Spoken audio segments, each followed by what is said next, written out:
Three really top guys at 154 pounds. Do you feel like you're peaking as a fighter? This is definitely my prime right now, and I'm only going to get better from here. Win, lose, or draw, he's the ticket. I'll fight Terence Crawford. Come on, man. Boots had a chance to fight me. Vergil Ortiz had an opportunity to fight me, you know, but now everybody, I'll fight Terence, or I'm this, I'm that. I'm like, okay, cool. When y'all had y'all opportunity, you know, y'all went elsewhere. But now that y'all see I'm the ticket, now y'all like, oh yeah, we want to fight Terence Crawford. We want Terence Crawford. That's the narrative. What happened tonight shakes up the 154-pound landscape.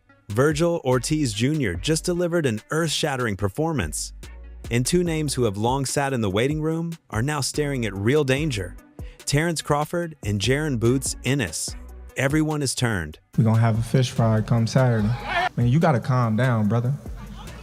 Cause listen, man, things can get real sticky real quick, and then everybody would say, this is what we do every time we come out. This is what we do when we come out. Social media, my ass. Bro, listen, just like you talking, just like you doing all that talking, bro, it can turn deadly real quick, but on both sides. So why not support? Listen. Why not support your fighter? Support your fighter. You ain't got nothing wrong with that. Support your fighter. Y'all support y'all fighter. Let's come together, make this event a success. Instead of everybody saying every time we get together, you know what I mean, it's always shooting and violence. Everybody know Team Crawford. Y'all know I get active. Crawford and Boots are turned. First, let's talk about who Vergil Ortiz Jr. is. Ortiz Jr. entered tonight's fight at 24-0 with 22 knockouts. He's long been viewed as a rising force, but tonight he made the leap from contender to threat. In his bout with Erickson Lubin, Ortiz didn't just win, he dominated. Stopped Lubin in the second round after backing him into the ropes and unloading with precision and power.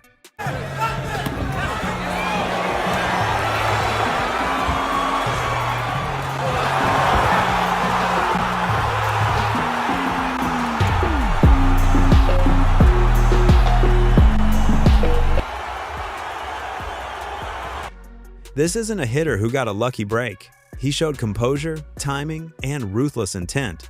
His team, backed by Oscar De La Hoya's camp, now has its boxer poised for one of the biggest fights in the division. You know, I think after this fight is the fight where I truly feel like I'm 100% back to what I was. And I couldn't have done it without my team, my dad, Robert, Hector, Charles, all the guys helping me spar. Dr. B, of course, and my promoters having my back 100% of the way. And I'm going to have your back, too. I'm going to have y'all's back no matter what. I don't think it was very heated. It's just competitive talk. It was all right. I rate myself maybe like an A-. Maybe I got hit with some small jabs I shouldn't have got hit by, but I think I did what I was supposed to do. Crawford has been the prime name at 154 for years. He's beaten the top opposition and won all belts. But Ortiz's performance tonight raises the question, does Crawford still hold the advantage when a younger, hungrier force like Ortiz is on the prowl? Oh, wow. Okay. He thinks Crawford's punches had more like of an effect when he would land them compared to Vergil's. У него джеб хороший, я тоже чувствовал это. Как говорится, средний. Ну, Кроуфорд сильнее был, так сравнить, если у него удар был, все на лучшем уровне, да. Ну, физически он крепкий, Vergil. Ortiz called out Crawford after the fight, saying he's here to fight the best. If Crawford still wants it, that call isn't idle. It's a public declaration. Crawford must now consider whether to engage a dangerous opponent who's built momentum and has shown he can finish fights. I mean, look, I'm here to fight the best. I don't care who it is. It can be Boots next, it can be Spence next, it can be Crawford next, if he's still willing to do it. Because, you know, that's a fight that I've been calling for a while. I think that's a great fight to make happen still. Man, and we're just going to keep doing what I do best. You know, and that's just Just being me. If Crawford refuses, the perception shifts. Ortiz's star rises further, Crawford looks more static, and the legacy narrative starts to tilt. Now let's talk about Jaron "Boots" Ennis. He recently climbed into the 154-pound division with force. In his debut at 154, he knocked out Uisma Lima in the first round, a statement win. And conveniently, Boots was ringside tonight for Ortiz's win. He and Ortiz squared off in the ring immediately afterwards. Ortiz called for the fight. Ennis responded boldly, "This is the best fight in boxing." But here's where the situation gets interesting. Ortiz's display may have raised the stakes for Boots. The camp of De La Hoya even warned Boots and his promoter, saying, "Don't come watch Vergil live because you're going to be afraid of what you see." When Boots Ennis knocks somebody out in the first round, it's against a top 30 guy. When Vergil Ortiz knocks somebody out in the second round, it's against a top 5 in the world guy. That's the discrepancy there. It's like it's night and day. It's boys and men. It's just a whole different ball game. Boots, be careful, brother. All right, thank you guys. Questions now circulate. Does Boots really want that fight next, or will he take another tune-up? He has the names, the record, the buzz, but Ortiz tonight made him look like he has to worry. What makes it so special is because we all in our prime, and we're in our prime right now, you know. And I feel like this fight right now, it has more hype behind it than it was 6 months ago. I'm glad that I, fought my fight, got some hype around it. Before his fight, he looked good, he had some hype around it. But like I said, this is my division. I'm walking through this division. Is this the biggest fight in boxing now? I think this is the best fight in boxing that's going to be made, and like I said, I'm gonna come up on top regardless. I'm running through this division, and I'm gonna stamp my name. For Ortiz, a win over Lubin didn't just pad his record, it signaled a rival. It made a case for Ortiz being ready to face elite opposition. If he now lands Boots or Crawford, he steps into must-see territory, gains major bargaining power, and potentially sets up title collecting. Lubin started okay in the first round, second round just sat on the ropes for like a minute and allowed Vergil Ortiz to tee off on him, and you can't do that because Vergil's a great fighter, he's got heavy hands, and it was a great performance, and I was pleased that they called our man Boots into the ring after because we didn't know what kind of reception we were going to get. We came here uninvited, really, and we came here off our own, bat. So it was good that they wanted us in the ring, and they're making all the... For Boots, a fight with Ortiz is arguably the biggest challenge of his career. If he wins, he cements himself as the top guy at 154 and perhaps the most dangerous boxer in and out of the division. If he loses momentum and the fighter on the rise tag. And if he avoids Ortiz, the question becomes, has he ducked his toughest test? Y'all whole team are talking too much, and what they have been doing over these last 6-7 months, there's no more talking. Go ahead. Hopefully they sign on papers and make this fight happen because I feel like this is the biggest fight in boxing. And like I said, I'm about to show the world why I'm the best in the world. For Crawford, he's in a defensive spot. He wants big fights and legacy-building wins. Ortiz is forcing his hand. Crawford now must decide, take the risk and stay relevant, or sit and watch the new wave push him aside. Who are 5 fighters that you would like to fight coming up? So we got Timzu, we got Crawford, Spence, or I guess you can say the winner of Spence or Fundora. Charlo's is a good one. Who else we got at 54? You want to fight Terence Crawford right now? I would love to fight him, man. I think he's like probably the #1 pound for pound fighter right now. Do you think he's out of his peak? No. Or is he in his peak now? I think he's in his peak. And you're saying you could be the peak prime Terence Crawford? I'm saying I believe that I can. I respect it 100%. I believe that I can. No, I respect him as a fighter though. That's the thing. When I want to fight people, it doesn't mean that, I don't like you. Like let's get it on. It's more like I respect your skills and I want to see if I can beat you. Stylistically, Ortiz brings ferocious volume of power punches, bodywork that wears down opponents, and a younger, fresher engine. Boots brings elite boxing fundamentals, sharp combinations, and the new energy of a man who left welterweight to march up. The fan in me sees massive fireworks. The strategist sees Boots versus Ortiz as the fight to make right now. Absolutely. If you get victory? That's a great fight that could happen, and I mean, I want it to happen. That's a fight that I think that that needs an answer, because everyone's been.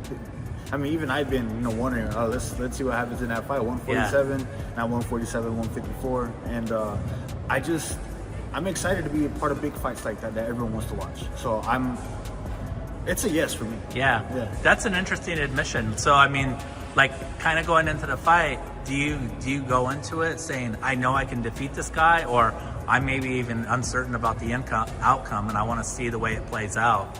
I'm always confident in my abilities, in my IQ, and in my toughness. I don't go in. I'm gonna be honest. I don't go into any fight thinking I'm gonna win. Okay. And not in a bad way.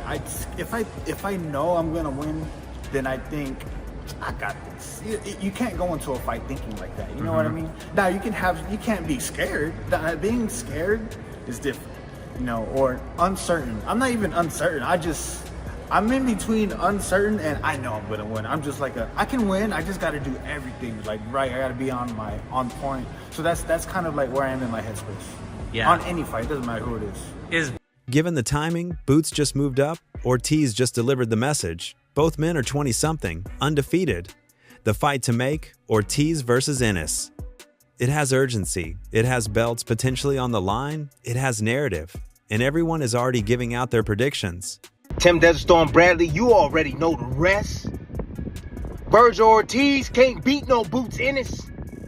Vergil Ortiz can't beat no Boots Ennis. I promise you. Vergil Ortiz ain't beating no Boots. When y'all gonna listen? Y'all ain't got to listen. Y'all ain't got to listen. Oh, I'm going to put my money where my mouth is. Ooh, I'm going to put my money where my mouth is. Oh, yeah. Go ahead, Vergil. Get past Lubin. Get past Lubin. Make sure you take care of business. Yeah, the next fight is going to be against Boots Ennis. And you ain't... Man, listen to me, people. I'm trying to tell y'all, man. I'm trying to tell y'all. Skill versus skill.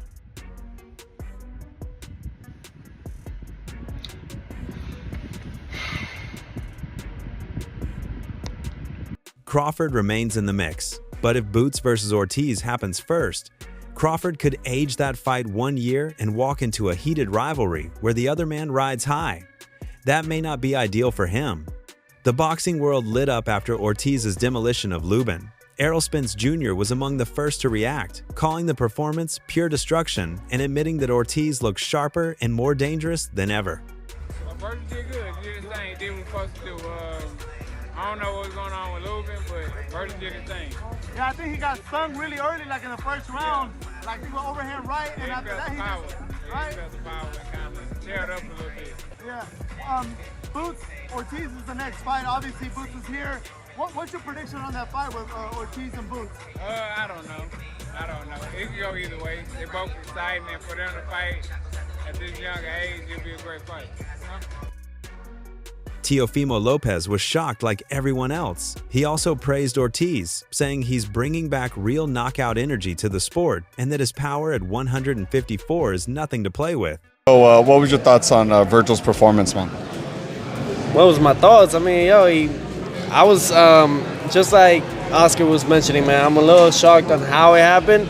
I was thinking a little bit longer in sense, but he took action, came right to it. He has a lot of competitors watching him as far as Vergil goes, and he came to show them that he's here to stay at the super welterweight division. But not everyone was impressed. Jermell Charlo, who came to the arena to support his longtime friend Erickson Lubin, wasn't exactly thrilled. He reportedly looked frustrated as Ortiz celebrated, later hinting that Lubin just got caught rather than giving full credit to Ortiz.